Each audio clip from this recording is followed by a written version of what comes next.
I was dipping into savings all the time to maintain my house. Living in a tiny home doesn't mean you have to have a twin-size bed in your bedroom. The more things you get rid of, the more at peace you are. And I think that's a big part of going tiny. In selling my house and going tiny, I was able to have more security, more money in the bank. Hi, I'm Sharon. Come take a tour of my tiny home. Welcome to my living room. I lived in a 1,800 square foot home and had a big living room.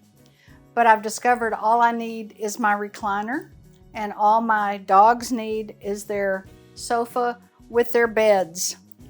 We live in a small space, but it's big to us. There's plenty of room for everything.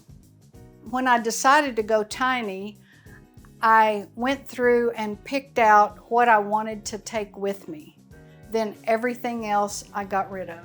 It was difficult at first, but I knew the size of the space that I was moving into.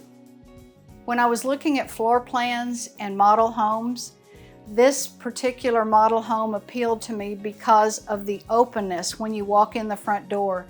It's one big open space. I have an island in the center that I can move out of the way to create a lot of floor space, or I can leave it where it's an island for the kitchen. It serves as a dinner table, craft table, sewing table, anything I need to do. We're in the living room now, and there's one part of the living room we haven't seen, so that's where we're going next. Here's the other angle of my living room. My recliner is here, and all the way across the room is my television set. But all the way across the room in a tiny home is not too far to see the television. This is where I put up some shelves just so I'd have room to display some personal items. This particular TV area is right beside the kitchen, but in the grand scheme of the whole room, it's part of the living room. There were other models where an entertainment center would be specifically part of the living room. I just like the openness of this particular model.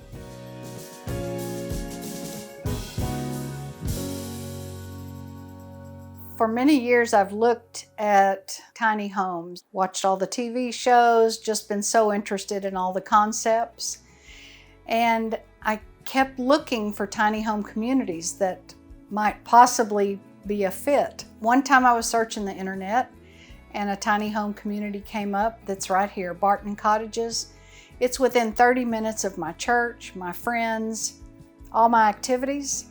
And I thought, if there's any time to do it, it's now.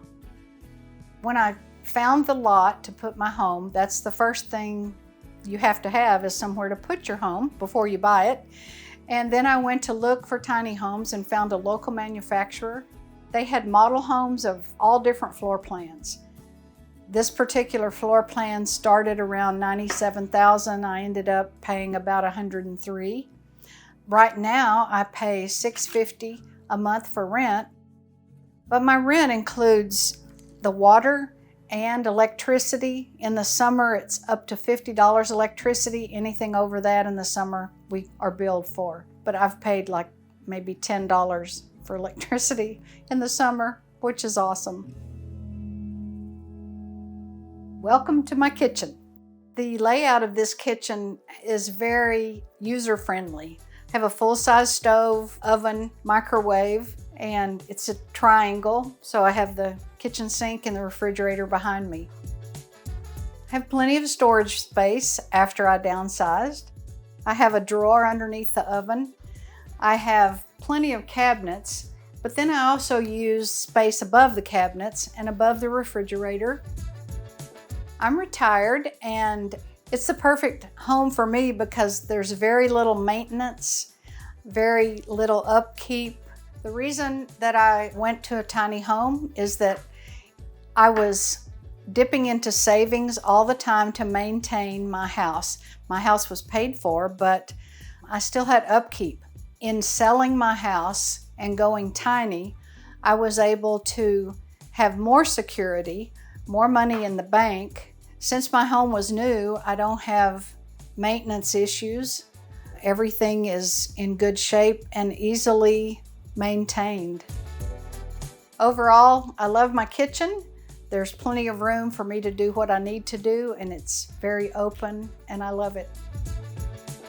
Now that we're finished in the kitchen, I'll take you to my office and show you where I do laundry. Now we're in the area where I have my office. Behind me is the laundry area, bathroom, and my bedroom is to my right. I have a desk and chair. I'm able to keep my laptop stored in here and get it out when I need it.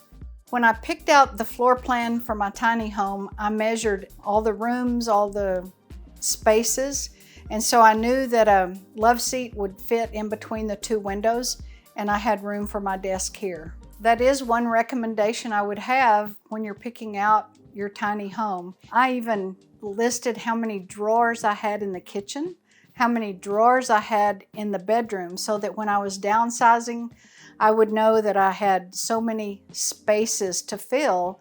So that helped me in knowing what to bring with me. I have lots of Amazon finds in my house. This was one of the first ones. I knew how much space I had, so I went on Amazon and looked for this size of a cabinet. It has upper and lower doors, one drawer, and a space right here. It's just really handy. Now we've moved from the desk and the office area to the laundry room. And I have a stackable washer and dryer that have been very efficient. They're a little smaller, but they hold plenty of laundry.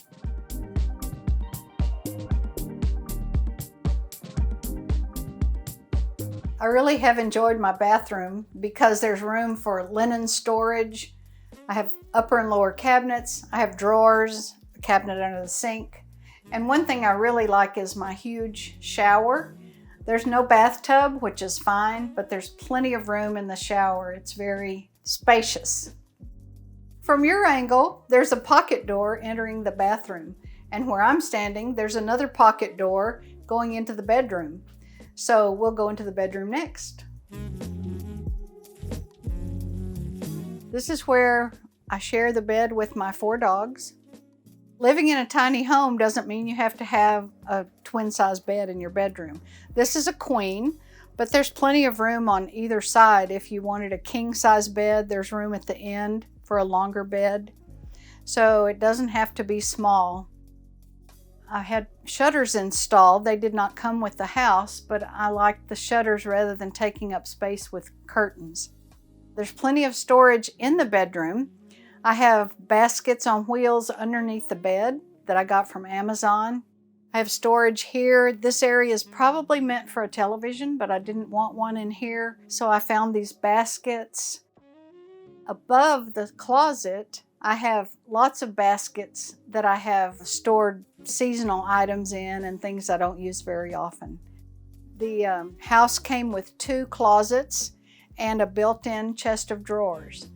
I have a blanket ladder to store blankets. The nightstands were from Amazon and they're very narrow so they don't take up a lot of room beside the bed. I chose not to have a loft in my house. I didn't want to store items in my house that I would have to climb ladders to get to. I have a storage building outside. If there's anything that won't fit in here, it's in the storage building.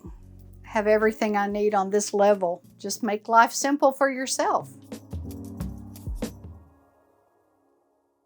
Going tiny has taught me that I need a lot less to be content.